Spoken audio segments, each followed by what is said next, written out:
For advertisement, call 8125893028. Our Gmail maxtvtelugu@gmail.com.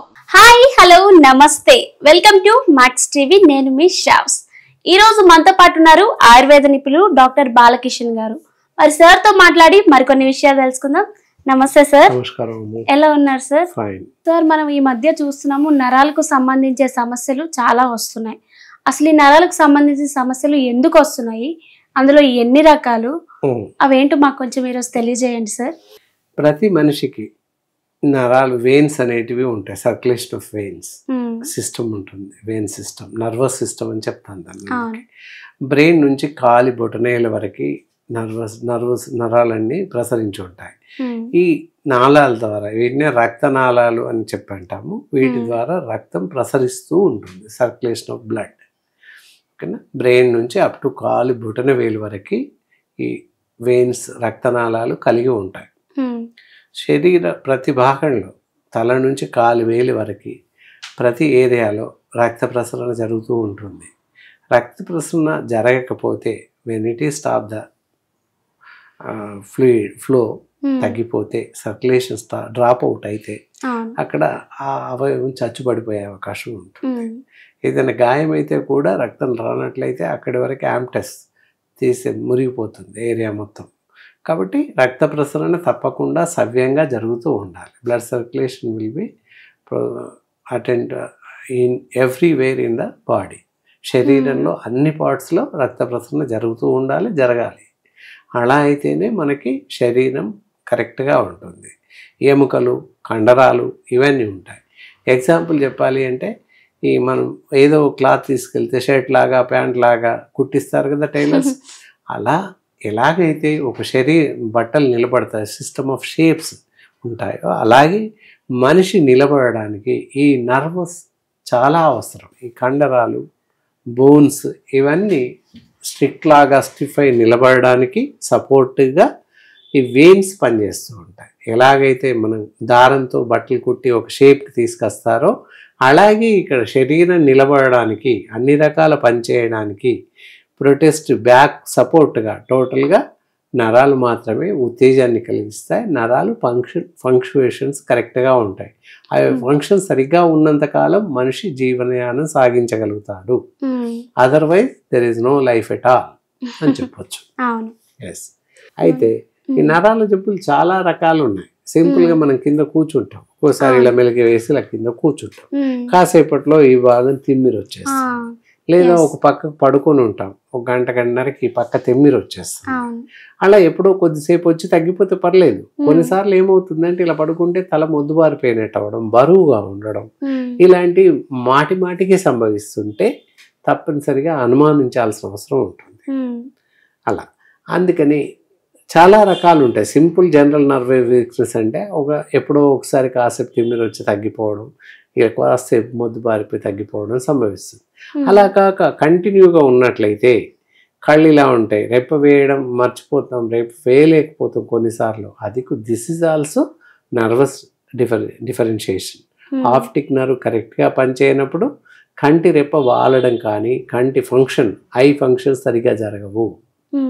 అలా ఆ విధంగా ప్రతిదీ కూడా, ఇప్పుడు ఫింగర్స్ సరిగ్గా పనిచేయాలంటే వెనక ఉన్న నరాలన్నీ బాగా పనిచేయాలి. కొన్నిసార్లు స్ట్రైట్గా ఉండి ఇక్కడ దగ్గర రావు.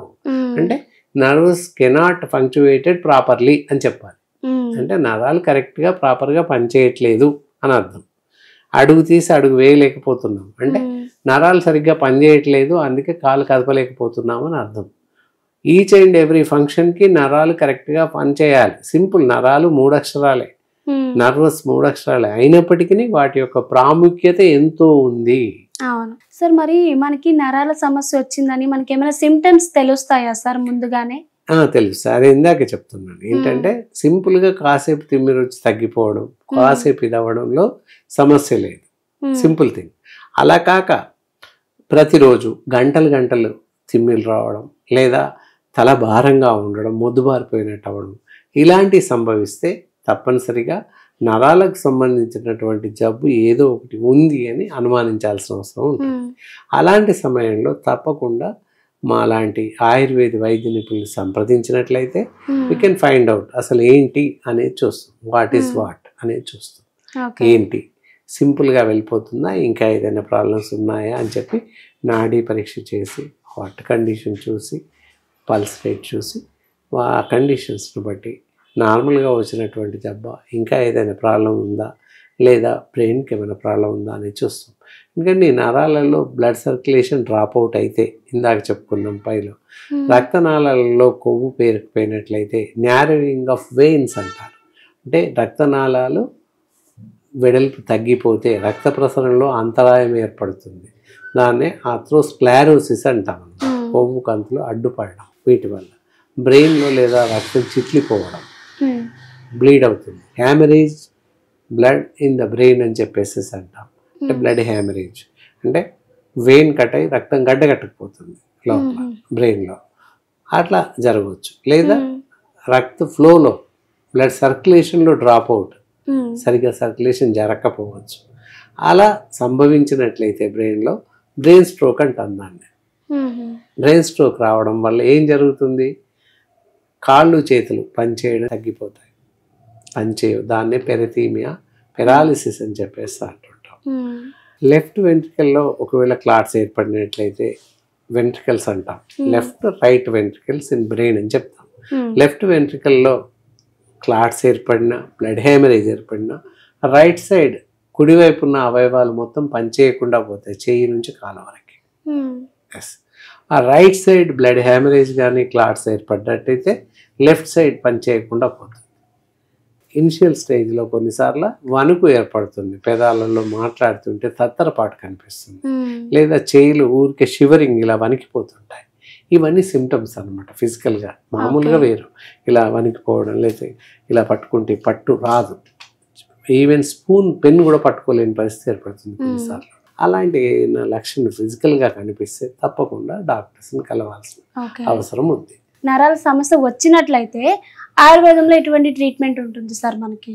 ఎస్, చాలా మంచి ప్రశ్న అడిగారు. ఇక్కడ తిమ్మిర్ల నుంచి మొదలుకొని అప్ టు పెరాలసిస్ వరకు, పక్షవాతం వరకు. హయ్యర్ స్టేజ్ ఏంటంటే paralysis, brain stroke, that is called as brain stroke. నరాలలో ఎక్కడైనా క్లాట్స్ సంభవిస్తే, రక్తగడ్డలు ఉన్నట్లయితే అప్పుడు పెరాలసిస్ స్ట్రోక్, పక్షవాతం వచ్చే అవకాశం ఉంది. వన్ సైడ్ రావచ్చు, ఏకాంగ వాతం అని చెప్పేసి అంటాము, ఒక సైడ్ రావచ్చు, లేదా శరీరం మొత్తం కూడా రావచ్చు. కొన్నిసార్లు ఫేషియల్ పెరాలసిస్ అంటే మాట వంకరగా రావడం, తడపడం, లేదా ఒక సైడ్గా నోరు వంకర పోవడం, ఇలా వన్ సైడ్ కన్ను నోరు వంకర పోతుంటాయి. సో దాన్ని ఫేషియల్ పెరాలసిస్ అంటుంటాం. ఇలా ఏ విధంగా సంభవించినా, ఎలాంటి నరాల జబ్బు ఉన్నప్పటికీ వాటన్నింటికి కూడా ఆయుర్వేదంలో చాలా చక్కని ఔషధాలు ఉన్నాయి. అది దట్ ఈస్ కాల్డ్ యాజ్ ఇది నర్విటోన్ అని చెప్పేసేటువంటి ట్యాబ్లెట్స్ ఉంటాయి. ఇవి అవసరాన్ని బట్టి, మనిషి యొక్క తత్వాన్ని బట్టి, వాళ్ళ అవసరాన్ని బట్టి సింపుల్ సిటీ నుంచి హై పక్షవాతం వరకు, తిమ్మిర్ల నుంచి పక్షవాతం వరకు ఎలాంటి జబ్బు ఉన్నా వాటికి జబ్బును అనుసరించి, వ్యాధిని అనుసరించి ఈ మందులు సూచించడం జరుగుతుంది.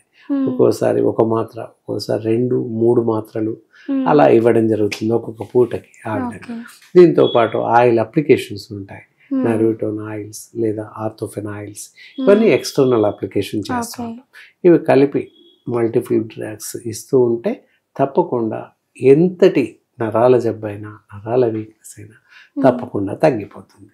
ఓకే సార్, మరి టాబ్లెట్స్ ఇచ్చారు కదా, ఏ సమయంలో వేసుకోవాలి సార్? ఇవేంటంటే సింపుల్ తిమ్మిర్లు వచ్చి వాళ్ళకి అనుకుంటే ప్రొద్దున ఒక గోళీ, రాత్రి ఒక గోళీ, భోజనాంతరం వేసుకున్నట్లయితే తప్పకుండా పనిచేస్తుంది. అదే సివియారిటీ ఉంటే, లక్షణాలు ఒకవేళ ఫెరాలసిస్ అయి ఉండి ఇంకేదైనా అయి ఉంటే అప్పుడు డోస్ ఎంత మోతాదు తీసుకోవాలి అనేది వైద్యులు మాత్రమే నిర్ణయిస్తాం. ఎందుకంటే ఫోన్లో చెప్తే దాన్ని వేసుకోవడానికి వీలు పడదు, చూసి చెప్పడం జరుగుతుంది. నరాలు బలహీనత ఉన్న వాళ్ళు ఎటువంటి ఆహారం తీసుకోవాలి సార్? ఏమైనా పథ్యం ఏమైనా ఉంటుందా, లేదా ఏదైనా తినొచ్చా సార్? చాలా చక్కని ప్రశ్న వేశారు. మనం తీసుకునేటటువంటి ఆహారంలో నాన్ వెజిటేరియన్లో మటన్ తినకూడదు, ఎండు చేపలు తినకూడదు, రొయ్యలు తినకూడదు, and as well as cool drinks తాగకూడదు, ఆల్కహాల్ తాగకూడదు, స్మోకింగ్ ఆపేయాల్సి ఉంటుంది.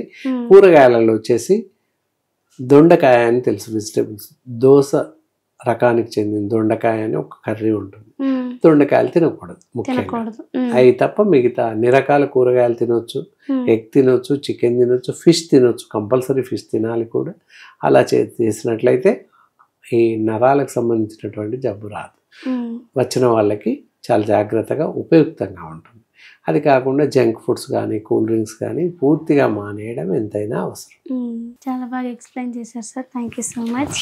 చూసారు కదా ఫ్రెండ్స్, మీరు కూడా ఎటువంటి హెల్త్ ప్రాబ్లమ్స్తో కానీ ఫేస్ చేస్తే కింద స్క్రోల్ అవుతున్న నెంబర్కి కాల్ చేయండి. Thank you.